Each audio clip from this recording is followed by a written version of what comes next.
네, 안녕하십니까. 신 교수입니다. 자, 지난 금요일 날 미국 시장은 이제 좀 빠졌습니다. 조정이 좀 들어왔는데, 금리 인상 이제 불안감, 뭐 이제 이런 얘기들이 또 나오고 있어요.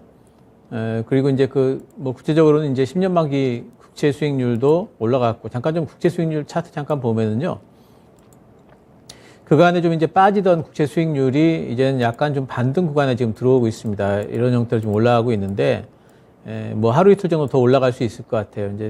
근데 이제 50일선을 지금 넘고 있는데요.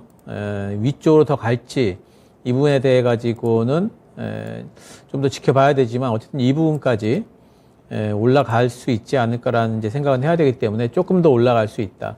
그렇다면은 요즘에 이제 그 시장이 조금 지지부진하면서 국채 수익률이 올라가는데. 그렇다면은 시장이 조금 더 뭐 지지부진할 수 있게 조금 더 빠질 여지가 있다 이렇게 또 봐야 되겠죠. 이러면서 이제 그 금리 인상에 대한 어떤 그 FED의 금리 인상이 계속될 거라는 이제 불안감 같은 것들이 확대된다라는 뉴스가 나와 있어요. 그러니까 제가 지난 금요일 날 이 시간에 무슨 말씀 드렸냐면은 그러니까 그 지난 금요일 날이니까 목요일 날 밤에 미국 증시가 반등이 나왔죠. 그러면 뉴스에서 어떤 뉴스들이 나왔냐면 이게 다 월가 뉴스들입니다. 연방 위원들이 전부 다 내년도 금리 인상에 대해 가지고 어느 정도 좀 비둘기파적인 얘기를 내놨다라고 뉴스들이 나오면서 증시가 좀 반등이 좀 나왔었는데 제가 아무리 그 내용을 읽어봐도 비둘기파적인 내용은 아니더라 이렇게 말씀을 드렸죠. 이제 근데 또 이제 어제는 또 같은 내용을 가지고 지난 금요일 날 밤에 또 이제 결국에는 내년도에도 금리 인상이 계속 될 거다 이러면서 이제 빠졌다 이런 뉴스들로 또 나옵니다. 그러니까 지금은 결국에는 뭐냐면 뚜렷한 이유가 있어서 금요일 날 빠졌다 이런 게 아니고요. 지금은 이제 어느 정도의 이제 매도 심리가 좀 나올 만한 구간에서 매도가 나온다 이렇게 봐야 되겠고 앞으로도 이제 이번 주에 잭스홀 미팅이 있죠. 그리고 이제 큰 건이 잭슨홀 미팅, 그리고 9월 달에 보면은 CPI가 또 있을 거고요. 또 FOMC가 있고. 근데 이제 우리나라 같은 경우에는 이제 9월 추석 연휴까지 있습니다. 그렇기 때문에 9월 증시에 대해서는 그렇게 자신하면 안 되겠죠. 그런 것들이 전부 다 이제 하나의 걸림돌들이 될 수가 있고, 이번 잭슨홀 미팅만 하더라도 파월 연준 의장이 어떤 말을 하냐에 따라서, 이제 시장이 좀, 더 이제 흔들릴 수가 있습니다.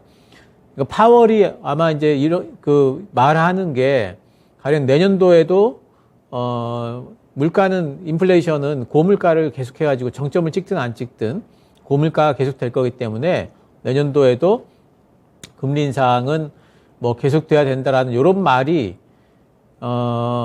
이제 두 가지로 해석이 될 수가 있어요. 첫 번째는 뭐냐면은 내년도에는 금리 인상을 되더라도 올해처럼 빅스텝 0.5% 이렇게 가는 것까지는 아니겠구나 이렇게 읽힐 수도 있고 그건 좋은 쪽이죠. 나쁜 쪽은 뭐냐면 내년도에도 금리 인상을 계속해 그렇다면은 계속해가지고 시장의 유동성은 줄겠구나 이게 나쁜 쪽으로 해석하는 거죠. 그러니까 둘 다 여지가 있는데 지금처럼 이렇게 매물대 부분에 와 있을 때는 나쁜 쪽으로 해석을 하면서 매도할 가능성이 있다는 거 이런 거 아셔야 되겠고요.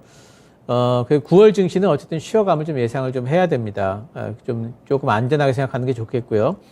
제가 지난주에 그 S&P 500에 대해 가지고, 지난주 초부터 계속 말씀을 드렸는데, 잠깐 좀 차트를 보시면요. 차트 분석을 해드렸었죠. 이렇게, 이런 데 만나면은, 이런 벽에 만나면은 거의, 조정을 받는다는 말씀을 좀 드렸죠. 그럼 조정이 어디까지 나올 건가를 좀 봐야 되는데, 일단은 4,100선 정도까지 4,100선 아직 많이 남았어요. 지금 4,100선이면은 100일선입니다. 100일선. 그러니까 미국은 우리나라는 121선 보자, 미국은 100일선 보죠. 100일선까지 어느 정도 남았냐면은 앞으로도 S&P 500이 추가적으로 한 3% 정도 저는 이제 최악의 상황입니다. 이 정도까지 더 내려올 수 있다. 이렇게 열어놔야 된다고 생각을 합니다. 그래서 여유를 좀 있게 이렇게 좀 대응을 하셔야 되겠고요. 오늘 같은 경우에는 특히 이제 우리나라 같은 경우도 달러가 지금 반등이 더 나와 버렸습니다. 달러 보시면은 이게 달러 인덱스거든요. 달러 반등이 더 나와 버렸죠, 지난밤에. 지금 달러가 지금 어디까지 올라갈지 이 부분도 지금 좀 지켜봐야 되는데요. 이렇게 달러가 그냥 그 올라가 버렸기 때문에 장중에 좀 빠지다 올라간 거예요, 이게. 그러니까 달러가 올라갔다는 뜻은 내년도에 대한 이제 금리 인상에 대한 불안감, 뭐 이제 이런 것들이 반영이 되고 있다. 이렇게 돼야 되겠죠. 우리나라 원달러 환율이 상당히 좀 높긴 하지만 원달러 환율이 오늘도 더 올라가겠죠. 이렇게 되면은.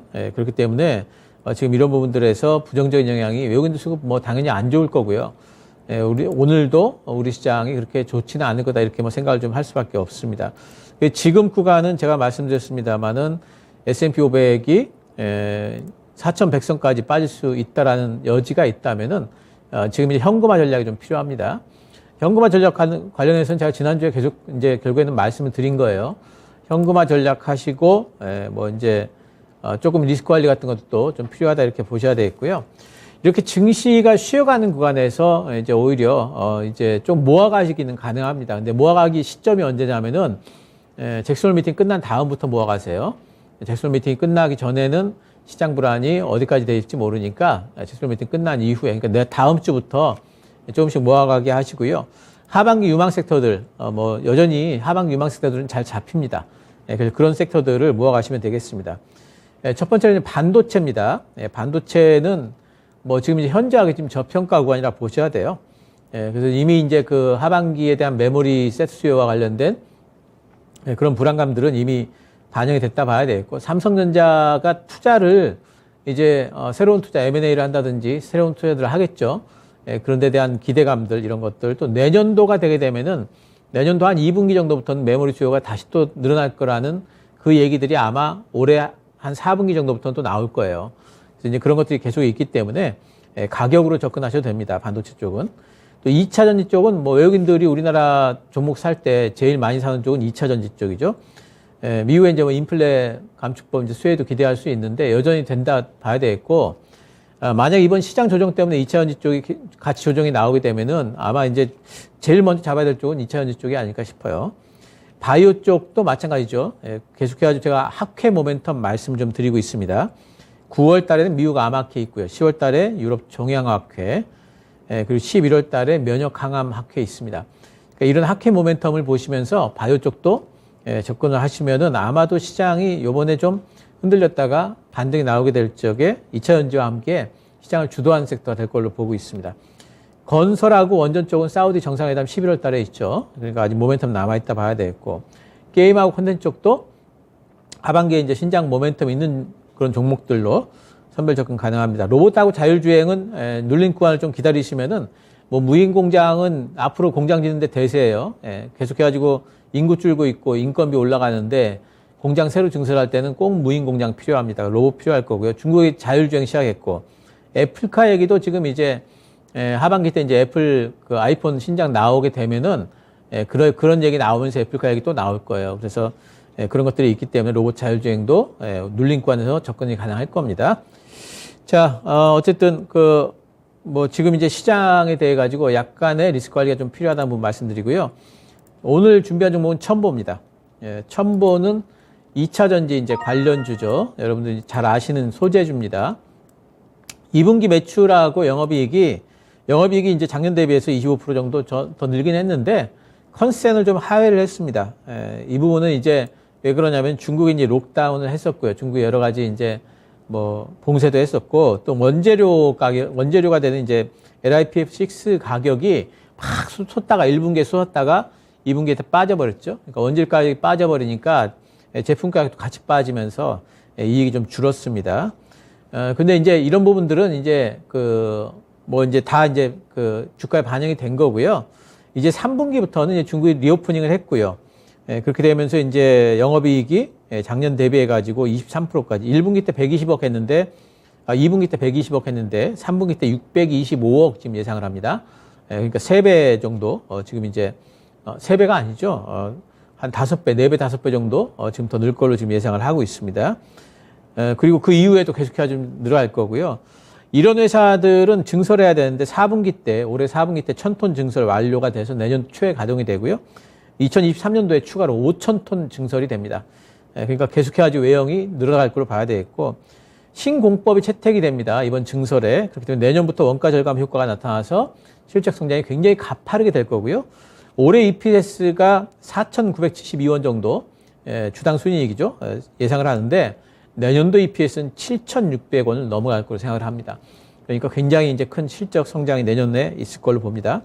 주가 조정이 시장 때문에 뭐 또 이제 증권사들 리포트 뭐 목표가 하향 조정했기 때문에 매수 기회가 될 겁니다. 조정이 들어오게 된다면은 매수가는 24만 원 아래 좀 더 눌릴 걸로 봅니다. 그래서 기다리셨다가 24만 원 아래쪽에서 하시고요. 목표가는 29만 원, 30만 원 살짝 아래 하도록 하겠습니다. 손절가는 21만 원 잡도록 하겠습니다.